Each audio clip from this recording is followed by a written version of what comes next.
Hello and welcome to another episode of Where Are the Heartnets? Not a long video this week. The main event for us was heading to Kuala Lumpur, not for a holiday, but we had to go do some paperwork at the Australian Embassy, and so we went in for a flying 24-hour visit basically. Super quick, fly in, fly out, and we decided to spend the night at the Ritz Carlton, which is what you can see now. We'd done this previously in Hong Kong and really loved it as a family. It was a really great experience, so we thought we'd see what Ritz Carlton KL offered.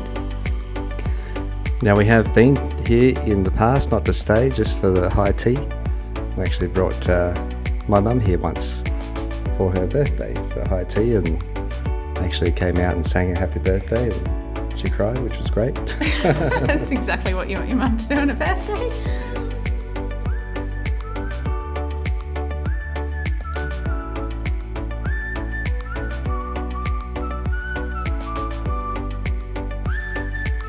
How would you rate our Ritz Carlton Kuala Lumpur experience? Very different to the Hong Kong one, so I don't... we talked about this. It was definitely a bit more old school, a bit Agatha Christie style. Beautiful lobbies to walk through. They have like the library. This is where you go and have your breakfast.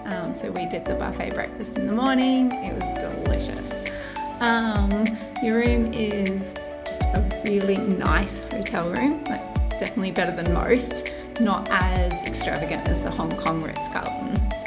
It was also less than 1/6 of the price of the Hong Kong one. So, to be honest, the price we pay to stay here is, you wouldn't get much of a roadside motel in Australia for the same price. So, if you're ever coming to Kuala Lumpur, I'd say look up some of the luxury hotels like this one, or the JW Marriott, or the Grand Hyatt.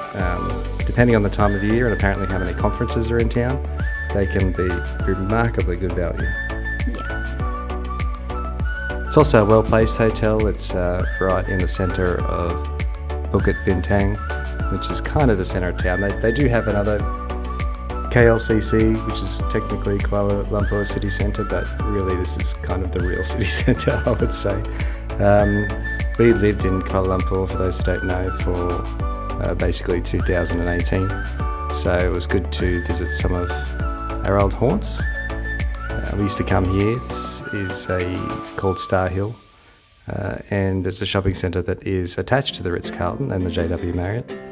And it's mostly full of just super high-end luxury brands like Louis Vuitton and Patek Philippe and all these kinds of crazy, ridiculously priced things. But the whole place has been completely renovated since we've been here last, so that was really nice. And it's also just across the road from another one of the major shopping centres, which is Pavilion, which is where we used to occasionally spend probably way too much time. It took about 5 minutes before I wanted to run out of there again. Yeah, I used to drag Nathan in there to go shopping all the time, so I think it just brought back nightmares for him.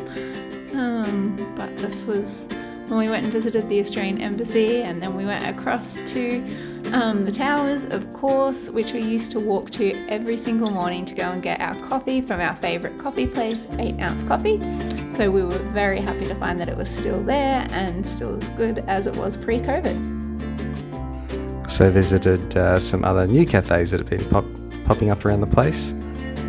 It was good. It was really good to get back to KL. We love KL, but also the traffic and the heat. We were all pretty keen to head back to Penang, actually.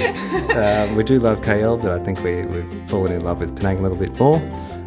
And this is back in Penang, where anyone who knows Penang knows the floating mosque is fairly famous, which you can just see there.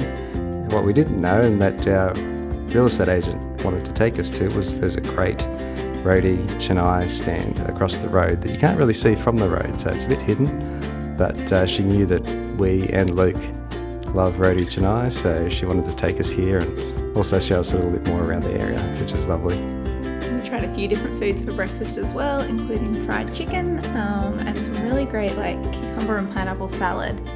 That's it for this week. I know it's a short video, but we'll see you next week. Follow us on Instagram for behind the scenes.